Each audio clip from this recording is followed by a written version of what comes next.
ဗုဒ္ဓဘာသာဖုံဖုံနေတဲ့လူငင်းချင်းရဲ့အတွက်မိုင်းထောင်ချီလန်းရှောင်းနေတဲ့ခွေးလေးအားလောကပရိသတ်များအားလုံးပဲမင်္ဂလာပါရှင်အားလောကရဲ့ဘဝဇာတ်ကြောင်းကိုပြန်ကြည့်မယ်ဆိုရင်တော့မြင်ရတဲ့သူတိုင်းမျက်ရည်ဝေလောက်အောင်ကိုတနာစရာကောင်းလာပါတယ်။သူကလုံခဲ့တဲ့နှစ်အနေငယ်ကအိန္ဒိယနိုင်ငံခုကတားမြို့ရဲ့လမ်းမတွေပေါ်မှာအဖော်မဲအိမ်မဲအစာငတ်မှုပြီးတော့လေးလင်းနေကြရတဲ့လမ်းဘေးတီလေးတစ်ကောင်သားဖြစ်ပါတယ်။တခင်မရှိအေးစရာနေရာမရှိဘဲနေစဉ်နဲ့အမျှအသက်ရှင်တန်ဖို့အတွက်ရုန်းကန်နေကြရတဲ့ဒီခွေးလေးကောင်2022ခုနှစ်မှာတော့သူ့ဘဝရဲ့အလျော်ပြောင်းကြီးတစ်ခုနဲ့စုံတွေ့ခဲ့ပါတယ်။အဲဒီချိန်ကအိန္ဒိယမှာရပ်ပေါင်း112ရက်ကြာရင်းချမ်းရေးလမ်းလျှောက်နေတဲ့ All for Peace W4P အဖွဲ့နဲ့စုံတွေ့ခဲ့တာပါဘယ်သူကမှအတင်းကျပ်ခေါ်ဆောင်ခြင်းမရှိဘဲအစာကျွေးပြီးပြန်လို့ပေမဲ့လည်းမပြန်ခဲ့ဘဲနဲ့တန်ဃာတော်ရီနောက်ကိုတကောက်ကောက်လိုက်ပါခဲ့တယ်သူရဲ့သစ္စာတရားကတကယ်ကိုမှအံ့ဩစရာပါလဲရှောက်ဖွဲ့ပြီးဆုံးသွားတဲ့အထိမိုင်ပေါင်းများစွာကိုအတူတူဖြတ်ကျော်ခဲ့တဲ့ဒီခွေးလေးကိုဆရာတော်တွေကအားလောကလို့အမည်ပေးခဲ့ကြပါတယ်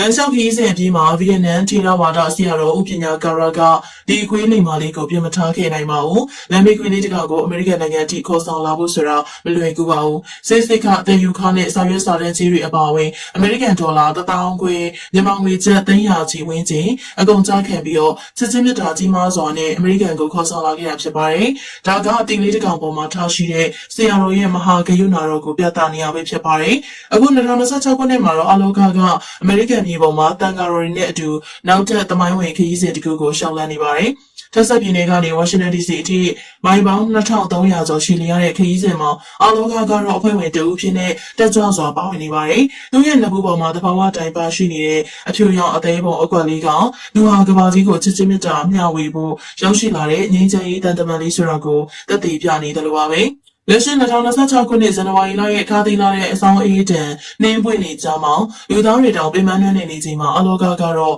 မငြင်းမညူပဲနဲ့တန်ဃာတော်ရဲ့ဘေးကနေအဖော်ပြုပေးနေပါတယ်။သူရဲ့ဖော်ဖော်ရွရွရှိမှုနဲ့လိမ္မာပါနှံ့မှုတွေကြောင့်အမေရိကန်နိုင်ငံသားတွေကသူ့ကိုပုံအောပြီးတော့ချစ်ခင်နေကြပါတယ်။မြို့တစ်မြို့ကိုရောက်တိုင်းအလောကကိုလာရောက်တွေ့ဆုံပြီးတော့အစားအသောက်နဲ့အဝတ်ထည်တွေလာပေးကြတဲ့လူအုပ်ကြီးကမနေမနှောပါပဲအခုဆိုရင်တော့အလောကအတွက်ဂုဏ်ပြုရေးသားထားတဲ့သချင်းတွေတောင်၄ပုတ်ထက်မှန်းရှိနေပါပြီအလောက The Heart That War for Peace ဆိုတဲ့သချင်းတွေကလူမှုကွန်ရက်မှာပြန့်နှံ့နေတယ်လို့သူရဲ့ကိုယ်ပိုင် Facebook စာမျက်နှာမှာလည်း follower ထောင်ပေါင်းများစွာရှိနေပါတယ်လမ်းမေးမှာအစာငတ်မှုခဲ့ရတဲ့ဘဝကနေအခုတော့ဒီကမ္ဘာလုံးကချစ်ခင်ရတဲ့ငြိမ်းချမ်းရေးရဲ့ပြယုံလေးဖြစ်နေပါပြီ။အားလောကရဲ့ဇလန်ကသင်ခန်းစာတစ်ခုပေးပါတယ်။အဲ့ဒါကတော့မေတ္တာတရားမှာအတိုင်းအတာမရှိဘူးဆိုတာပါ။လမ်းမေးခွေးလေးတစ်ကောင်ရဲ့သစ္စာတရားကဆရာတော်ရဲ့ဂရုဏာနဲ့ပေါင်းစပ်သွားတဲ့အခါမှာကမ္ဘာကြီးကိုငြိမ်းချမ်းရေးသတင်းစကားပါနိုင်တဲ့အထိစွမ်းအားကြီးမားသွားပါတယ်။အားလောကကိုကြည့်ပြီးတော့လူသားတွေကြားမှာတဦးပေါ်တဦးမေတ္တာထားနိုင်ဖို့အတူယူစရာပါ။ကျေးပရိသတ်ကြီးတို့ရောပြင်ပန်းလာတဲ့ခရီးချမ်းကြီးတွေမှာတန်ဃာတော်တွေနဲ့အတူခြေတလုံးဖက်ပြီးတော့လိုက်ပါနေတဲ့